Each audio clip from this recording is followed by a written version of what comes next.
Have you ever made a suggestion in a meeting, gotten silence, and then watched someone else say the exact same thing 10 minutes later, and then suddenly everybody loves the idea? Well, if that's ever happened to you, that's a sign that you probably don't have as much influence in the room.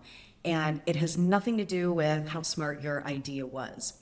I'm Marianna Swallow. I'm the founder of Speak Easy Strategies. We are a team of speakers and facilitators who make workplace communication easy.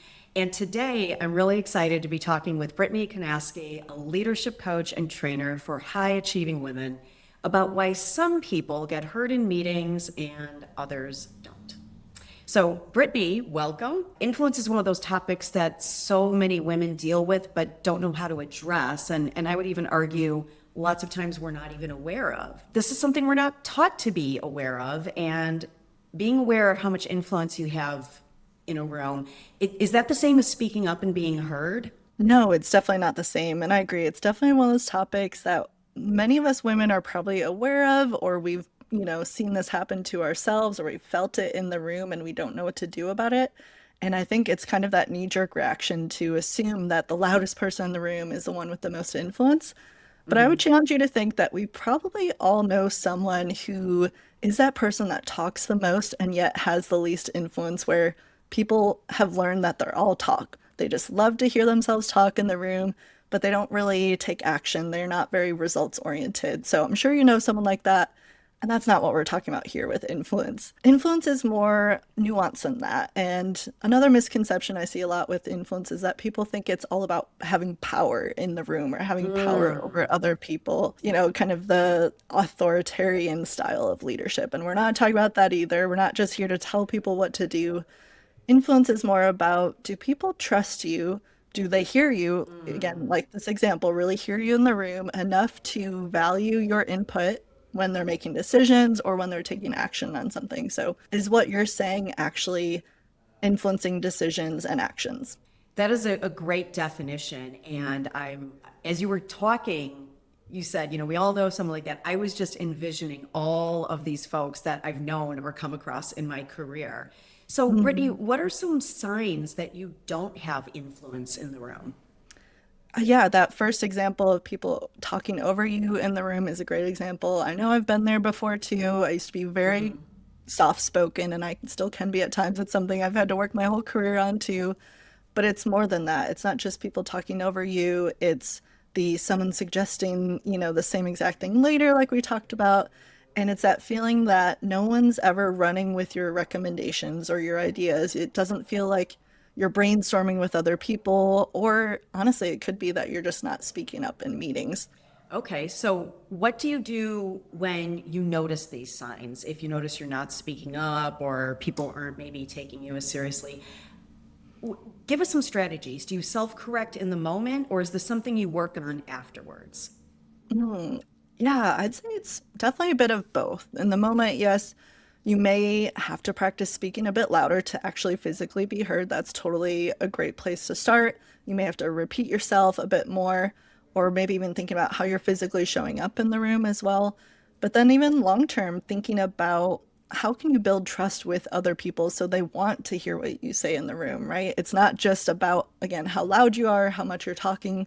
It's, do people want to hear what you're saying? So think about building relationships with other people outside of meetings, maybe going to lunch with people, going to coffee with people, and learning from others and seeing what works for them, maybe observing some people that you think have a lot of influence, see what they do maybe a little differently, and see who could Yeah. maybe be your advocate in the room, because it doesn't just have to be all on your shoulders. You don't have to do it alone, but having these conversations Yeah. with people, learning from them, but also telling them this is something you're working on may help you have people in the room that will then open the floor for you, or open the room for further discussion for other people to hear you too.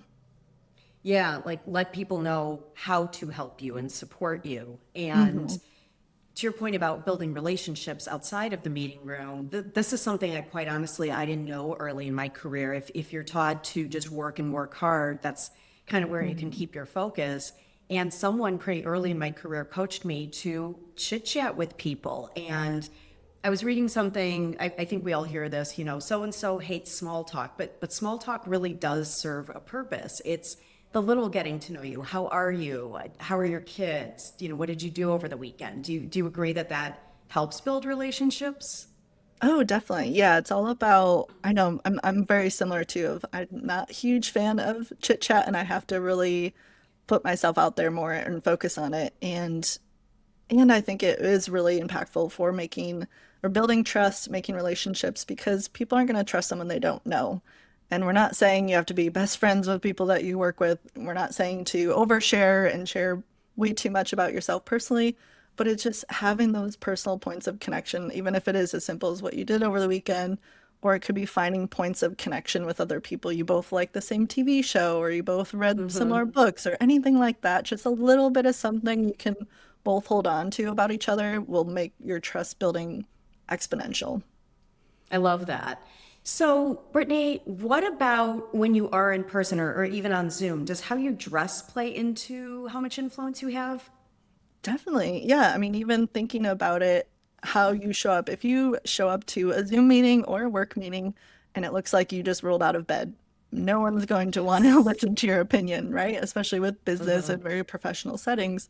People aren't going to listen to your ideas. They're not going to take it as seriously. It's both about Yeah. how you're dressing, what your clothing and appearance is communicating, but also thinking about body language, your posture, gestures, eye contact, and facial expressions, all of these things that we're doing at a micro level that you may not be Hmm. even thinking about, or it's just maybe an automatic habit for you, but being more intentional about those will help again build that trust for other people, but then also help you appear more confident. So people will want to listen to your ideas. They will trust you more and be confident Hmm. in you as well. So you have to be confident in yourself, but also you want other people to be confident in you in order to have influence as well. Yeah, and how you dress really, it really does communicate how you feel, not just about yourself, but the situation you're in or how much you care about what you're doing, right? Hmm. Yeah, definitely. And it's this idea of almost respecting other people too, respecting yourself and how you're showing up, but respecting other people to, again, show up in a certain light and how you want to be Hmm. perceived and how you want other people to respect you as well. It's that two-way street in how you're showing up. I love that. So, what about how you behave in macro? And let me give you an example or kind of say what I mean by that. We just talked about how you dress, but what about your behavior all around? So, I'm thinking of a few examples. Early in my career, there was a new hire in my department. She was hired to be an assistant in one of the departments. And rather than do her work, this was back in the landline days, she would use the company phone to make personal phone calls all day. And I Mhm. remember one of the more senior people had to give her a pretty good talking to. I hate that phrase. Or, I also think about a young man who was in some of my circles. He had graduated college pretty recently, and he had told everyone on LinkedIn, hey, if you know of any finance jobs, I just graduated with a degree in finance. I'm looking for a job or an internship. Can someone connect me? So I messaged him because I did know of an opportunity. And I said, hey, send me your resume. And he just sent me a blank email with the resume attached. And there was no, dear Marianna, thanks for your help. I really appreciate this. Can you please connect me with whoever? There was like no acknowledgement of the help. And I just thought, well, why would I want to help you when you're not even being gracious about this help I'm offering? So, how much does that stuff play into influence? Kind of the behavior at large, I guess you would say.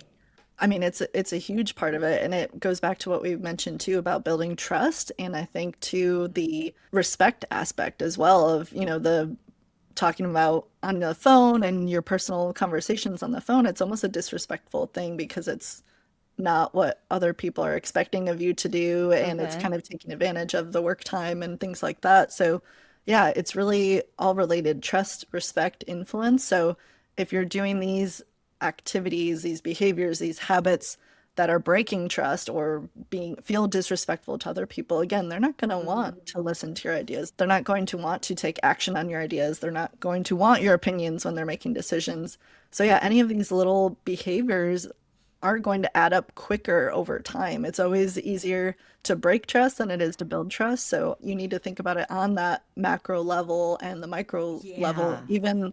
even just being on camera on Zoom. How is someone going to trust someone else if they never get to see their face or see if they're actually listening and paying attention, or if you're not Yes. if you're not keeping promises, commitments that you're making? That's another one I see all the time is people will say in a meeting, "Oh yeah, I'll send that to you later today," and you never hear from them again, or you hear from them a Hmm. week later. Like any of those little promises that you're making are going to, and if you're not keeping them, it's going to erode that trust and in turn erode your ability to influence other people as well. I love that. It is easier to break trust than it is to build it. So that's going to be my takeaway from today. So, Brittany, thanks for sharing all this with us. To all of you watching, if this hits close to home for you, take a look at Brittany's website. Check her out. Brittany, where can people find you? Yes, you can follow along on my YouTube channel, Hello Velocity, for other mini trainings and my podcast, and also check out my website, hellovelocity.co, for more blog posts and information about how we can work together. Brittany, thank you so much for sharing your wonderful knowledge with us. Thanks so much for the conversation. This is really helpful.